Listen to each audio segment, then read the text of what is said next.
Bismillahirrahmanirrahim. Assalamualaikum warahmatullahi wabarakatuh.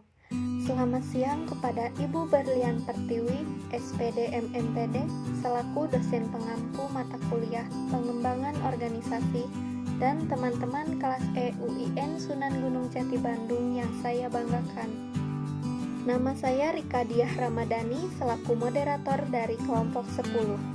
Pada kesempatan kali ini, kelompok 10 akan menyampaikan materi tentang kasus-kasus pengembangan organisasi sektor publik di masa e-government. Anggota kelompok 10 diantaranya Raka Afrilian Maulana, saya sendiri Rika Diah Ramadhani, dan Rofi Ramdhani. Materi yang akan disampaikan diantaranya yang pertama, pengembangan organisasi di masa e-government yang meliputi perlunya pengembangan organisasi, e-government, dan adaptasi pemerintahan di era digital. Yang kedua, kasus-kasus organisasi sektor publik di masa e-government, yang diantaranya kasus kesenjangan konsep pelayanan RSJD Surakarta yang tradisional di masa e-government, dan kasus perbaikan kinerja birokrasi dalam bidang pelayanan perizinan usaha di Dinas Penanaman Modal dan Pelayanan Terpadu Satu Pintu Kabupaten Sidoarjo. Baik, langsung saja kepada pemateri pertama, dipersilahkan. Bagian A, pengembangan organisasi di masa e-government. 1. Pentingnya pengembangan organisasi. Dari berbagai perkembangan teknologi yang ada, saat ini yang perkembangannya sangat pesat adalah teknologi informasi. Hal ini mengharuskan percepatan dengan melakukan perubahan-perubahan mendasar dalam mengatur pengoperasian sebuah organisasi. Adapun alasan perubahan perlu dilakukan sebagai berikut. Yang pertama, untuk mendukung keunggulan strategis organisasi. Yang kedua, peningkatan organisasi agar unggul dalam berkompetisi. Yang ketiga, menuju organisasi yang lebih bersifat responsif, fleksibel, dan adaptif terhadap lingkungan kompleks. Selanjutnya, e-government. Menurut Hartono, e-government merupakan suatu proses sistem pemerintahan dengan memanfaatkan ICT, Information, Communication, and Technology, sebagai alat untuk memberikan kemudahan proses komunikasi dan transaksi kepada warga masyarakat, organisasi bisnis, maupun lembaga pemerintahan.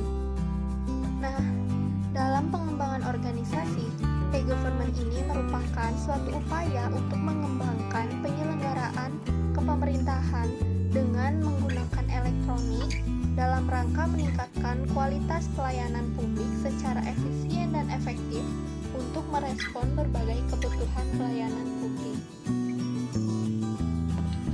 Adaptasi pemerintahan di era digital. Globalisasi dan perkembangan ilmu pengetahuan dan teknologi berdampak pada perubahan sistem nilai dan pola kehidupan. Secara tidak langsung telah menuntut prasyarat kemampuan manusia untuk memperoleh peluang partisipasi di dalamnya. Dalam konteks keterbukaan dunia, manusia hidup dalam masyarakat megakompetensi yang terus-menerus mengejar kualitas dan keunggulan. Karena hal tersebut, muncullah dampak yang tidak hanya berpengaruh ke negara-negara berkembang, akan tetapi juga ke negara-negara yang sudah maju sekalipun. Pengaruh yang paling signifikan adanya globalisasi adalah adanya perkembangan teknologi yang tersebar secara luas ke seluruh dunia. Berkembangnya teknologi sama dengan berkembangnya negara-negara di dunia, tidak terkecuali Indonesia. Pemerintah Indonesia saat ini tengah melaksanakan langkah-langkah strategis yang ditetapkan berdasarkan peta jalan mapping Indonesia 4.0. Upaya ini dilakukan untuk mempercepat terwujudnya visi nasional yang telah ditetapkan untuk memanfaatkan peluang di era evolusi industri 4.0.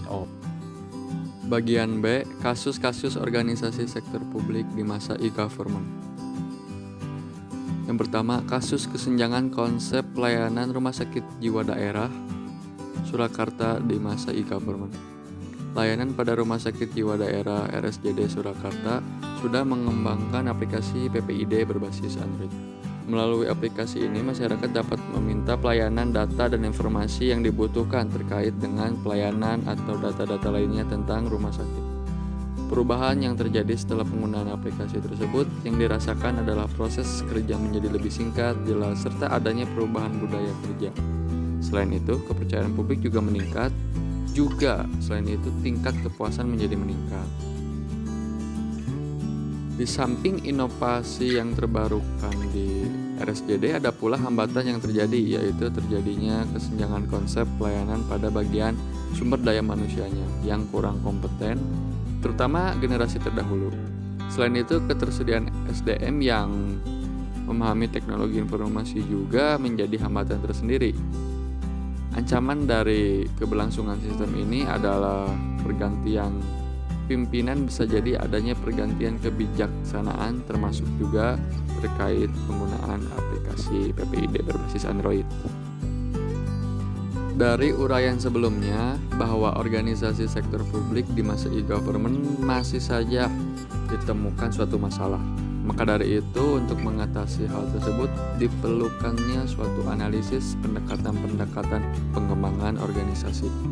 Seperti ada inovasi, ada analisis pendekatan pengembangan organisasi, kemudian ada analisis strategi pengembangan organisasi, ada analisis intervensi, ada penerapan konsep learning organization, ada pula hambatan dan penyelesaian. Untuk mengetahui lebih jelas, berikut penjelasannya. Analisis pertama yaitu inovasi. Rumah Sakit Jiwa Daerah Surakarta menggagas suatu inovasi terbaru dalam bidang pendaftaran pelayanan data dan informasi, yakni yang kita kenal sebagai aplikasi PPID. Dengan adanya pelayanan melalui aplikasi PPID ini dapat mempermudah masyarakat dalam mencari informasi pendaftaran pelayanan data dengan perangkat elektronik yang terkoneksi dengan internet. Adapun yang kedua yaitu analisis pendekatan pengembangan organisasi. Pendekatan yang digunakan adapun yaitu delegate power, yakni kekuasaan yang didelegasikan, terkhusus pembahasan data. Maksudnya adalah agen pembaharu atau anggota memperoleh data mengenai keahlian anggota terdahulu. Lalu terjadilah umpan balik antara anggota baru dengan anggota lama serta pimpinannya, kemudian saling mengenal kekurangan masing-masing yang harus segera diatasi dengan pembaharuan pengetahuan, skill, teknik pada diri mereka masing-masing. Kemudian juga ada pendekatan shared power, yaitu kekuasaan berbagi, terkhususnya pendekatan struktur. Memiliki maksud yaitu organisasi mencoba untuk mengubah secara langsung perilaku karyawan melalui pemusatan pada keterampilan sikap, persepsi, dan pengharapan mereka, sehingga dapat melaksanakan tugas organisasi secara efektif dan efisien. Selanjutnya, analisis strategi pengembangan organisasi.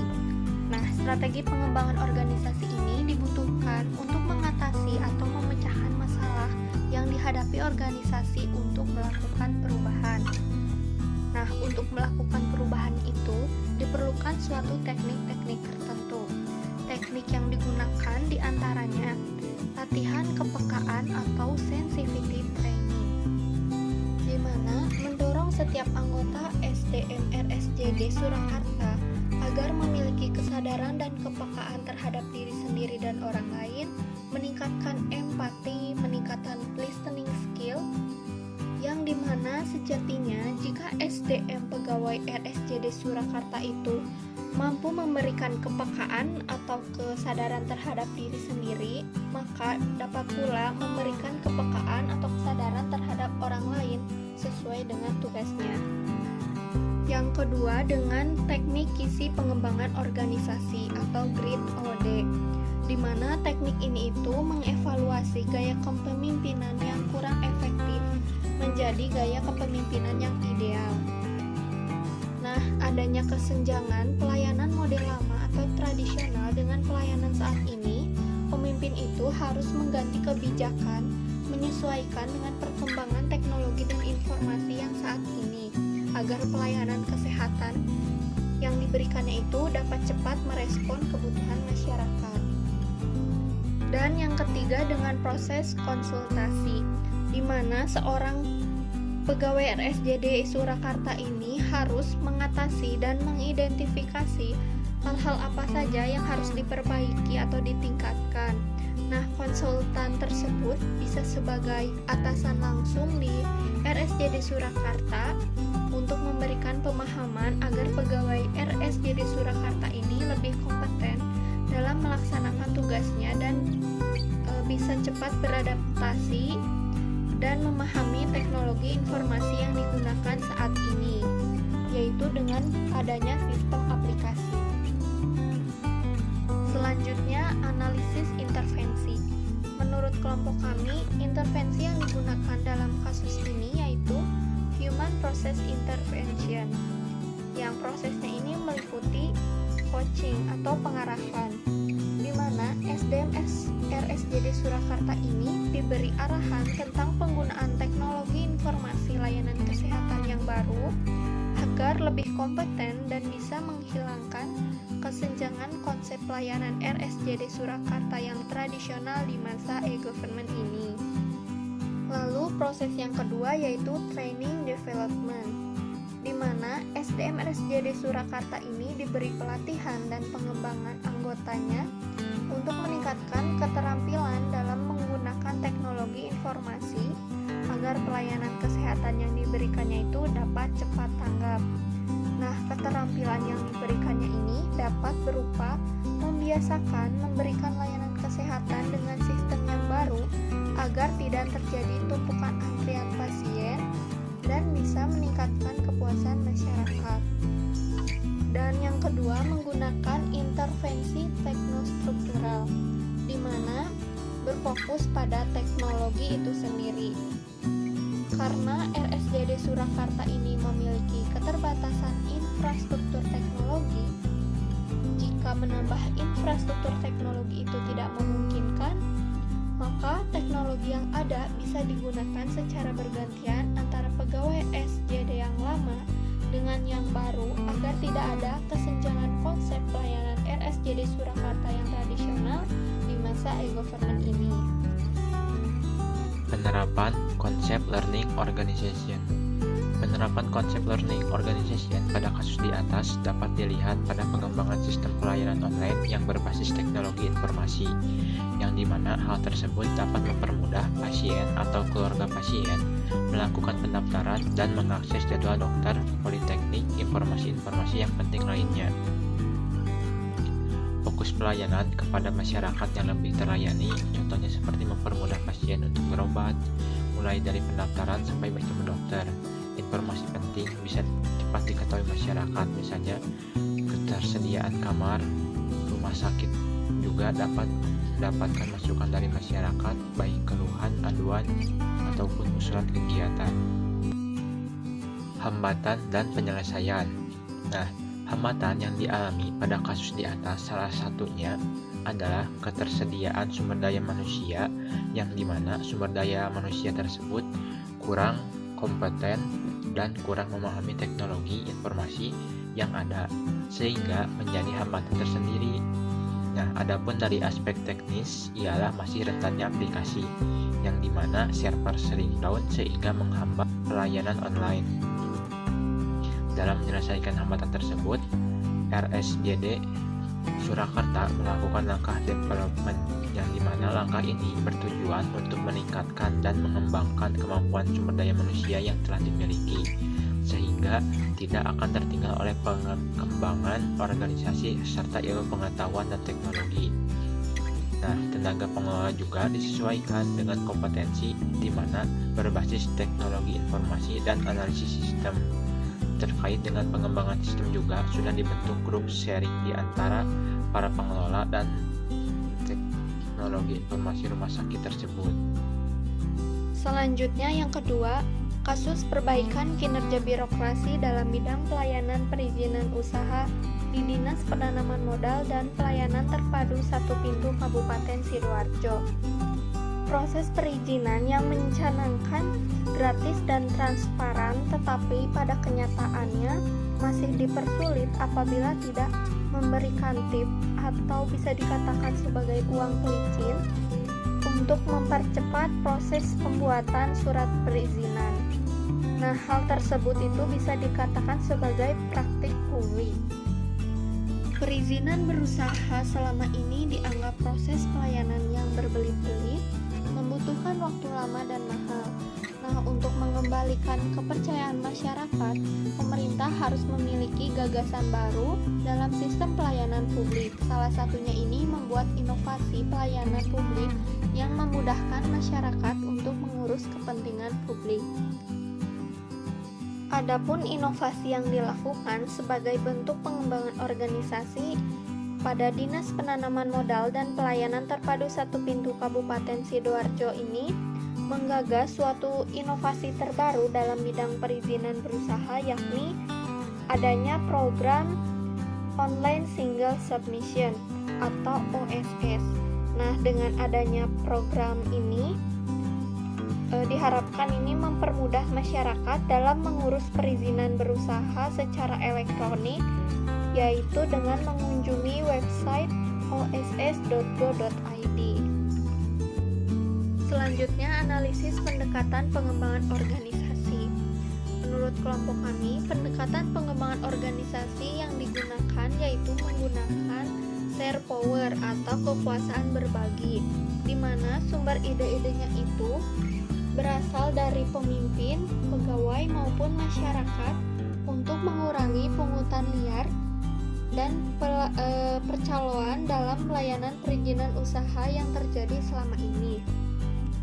Nah, untuk memberikan ide-ide inovasi berupa kritik, saran dari masyarakat, pihak Dinas Penanaman Modal dan Pelayanan Terpadu Satu Pintu Kabupaten Sidoarjo ini memberikan fasilitas berupa kotak saran, media sosial yang berupa Instagram, Facebook, atau website yang dimiliki dan dikelola oleh dinas tersebut agar masyarakatnya ini dapat memberikan saran maupun kritikan pada kolom komentar yang disediakan.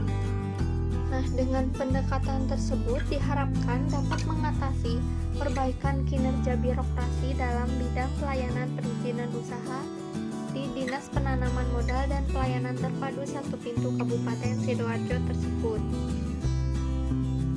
Analisis strategi pengembangan organisasi. Dalam mengembangkan suatu organisasi, perlu adanya strategi untuk mengatasi serta memecahkan masalah yang dihadapi oleh organisasi dalam melakukan perubahan. Adapun untuk mengetahui strategi yang digunakan ialah menggunakan teknik-teknik tertentu. Teknik yang digunakan dalam kasus di atas adalah meningkatkan listening skill atau keahlian dalam mendengarkan pendapat orang lain, yang dimana pemimpin menampung ide-ide dari para pegawai atau karyawan dalam mengatasi masalah yang ada dan juga memberikan fasilitas kepada masyarakat supaya dapat memberikan kritik dan sarannya untuk memaksimalkan program yang telah dijalankan oleh pemerintah tersebut supaya dapat melayani masyarakat dengan lebih efektif dan efisien. Fasilitas yang disediakan oleh Dinas Penanaman Modal dan Pelayanan Terpadu atau pemerintah ini berupa kontak saran, media sosial yang berupa Instagram, Facebook, dan website. Analisis intervensi. Intervensi yang digunakan dalam kasus tersebut yaitu intervention teknostruktural, yang dimana berfokus pada teknologi organisasi yang digunakan. Nah, pada kasus tersebut yaitu dibuatnya program Online Single Submission atau OSS yang merupakan inovasi terbaru dari pemerintah dalam bidang pelayanan perizinan berusaha yang terintegrasi secara elektronik. Dengan adanya program tersebut, maka pemerintah dapat memudahkan masyarakat dalam mengurus perizinan. Penerapan konsep learning organization. Pada penerapannya di dalam organisasi perlu menerapkan team learning yang memiliki arti belajar bersama. dan dibarengi juga public learning, yaitu suatu kombinasi antara keahlian percakapan dan keahlian berpikir kolektif yang memungkinkan adanya pemecahan masalah yang disertai pemberdayaan personal secara bersama. Kemudian ada hambatan dan penyelesaian. Hambatan yang sering kali muncul dalam pelaksanaan inovasi program Online Single Submission atau disingkat OSS di Dinas Penanaman Modal dan Pelayanan Terpadu 1 Pintu Kabupaten Sidoarjo adalah persoalan teknis dan persoalan kurangnya sosialisasi mengenai syarat dan mekanisme pendaftaran. Adapun gagasan solusi yang dibangun untuk mengatasi kendala tersebut yaitu dengan mensosialisasikan program OSS secara langsung atau offline kepada masyarakat melalui spanduk, brosur, dan media lainnya. Jika offline disertai juga dengan buku petunjuk atau menu panduan pada saat mengisi data-data perizinan usaha di dalam website oss.go.id. Jikapun dinas sudah berbasis elektronik yang terkoneksi internet, server yang dimiliki program Online Single Submission atau OSS ini perlu ditingkatkan kecepatan servernya. Hal ini dilakukan agar meminimalisir kesalahan teknis sehingga terdapat komplain dari masyarakat.